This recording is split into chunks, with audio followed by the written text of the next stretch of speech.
வணக்கம். இப்போ நீங்கள் பார்க்கக்கூடிய வீட்டு மனையினுடைய ஒரு என்ட்ரன்ஸ். இது கன்னியாகுமரி மாவட்டம் நாகர்கோவில் டவுன் பகுதியில் இருக்குது. நாகர்கோவில் டவுன் பகுதியில் பீச் ரோடு எர்லாபுரம் என்ஜோ காலனி. இந்த வீட்டு மனை வந்து ஒரு டிடிசிபி அப்ரூவ்டு வீட்டு மனை. நீங்கள் பாருங்கள், பார்த்தாலே தெரியும். இந்த பக்கத்தில் ஒரு வீடு வேலை முடிஞ்சு நிற்குது. அப்படியே பாருங்கள், இந்த பக்கம் பார்த்தீங்கன்னா ஒரு வீடு, அடுத்தது வீடு, இந்த வீடு வந்து வேலை முடிஞ்சு அப்படி குடியேறக்கு ரெடியாக இருக்காங்க. இது வந்து ஒரு டிடிசிபி அப்ரூவ்டு வீட்டு மனை. ஒரு டிடிசிபி அப்ரூவ்டு வீட்டு மனை. 30 அடி அகலம் கொண்ட ரோடு, மின்சார வசதிகள்லாம் இருக்குது. இதுதான் வீட்டு மனை. நீங்கள் இந்த வீட்டு மனையை பார்த்தீங்கன்னா இந்த பாருங்கள், இதுதான் வீட்டு மனை. ஒரு 3.25 சென்ட் வீட்டு மனை.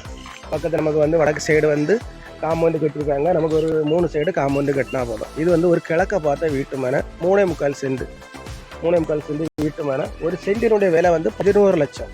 ஒரு சென்டினுடைய விலை வந்து 11 லட்சம் தான் ஓனர் கேட்குறாங்க.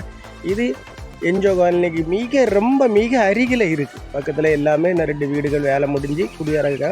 2 பேர் வீடு கட்டாச்சு. காம்பவுண்டெல்லாம் போட்டு வச்சுருக்காங்க. மின்சார வசதி எல்லாமே இருக்குது. ரோடுகள் அகலமான ரோடு. பக்கம் என்ஜோ காலனிலே ஒரு பெரிய ஒரு ஏரியா, எல்லா சகல வசதியும் உள்ள ஏரியா. ஒரு 3.25 சென்ட் ஒரு வீட்டு மனை.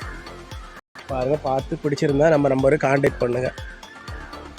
மறக்காமல் நம்ம சேனலை சப்ஸ்கிரைப் பண்ணுங்கள், லைக் பண்ணுங்கள், ஷேர் பண்ணுங்கள். வியூவர்ஸ் எல்லாம் பாருங்கள். ஒரு டிடிசிபி அப்ரூவ்டு மனை, குறைஞ்ச பட்ஜெட். இப்போ என்ஜோயில் குறைஞ்ச பட்ஜெட்டில் ஒரு 3.25 சென்ட் வீட்டு மனை. ஒரு சென்டினுடைய விலை வந்து 11 லட்ச ரூபா கேட்குறாங்க. வீடியோ பாருங்கள். நம்ம உங்களுக்கு கொஞ்சம் குறைச்சி பேசி ஓனர்கிட்ட கொஞ்சம் குறைச்சி பேசி வாங்கி தரலாம். இதுதான் என்ட்ரன்ஸு.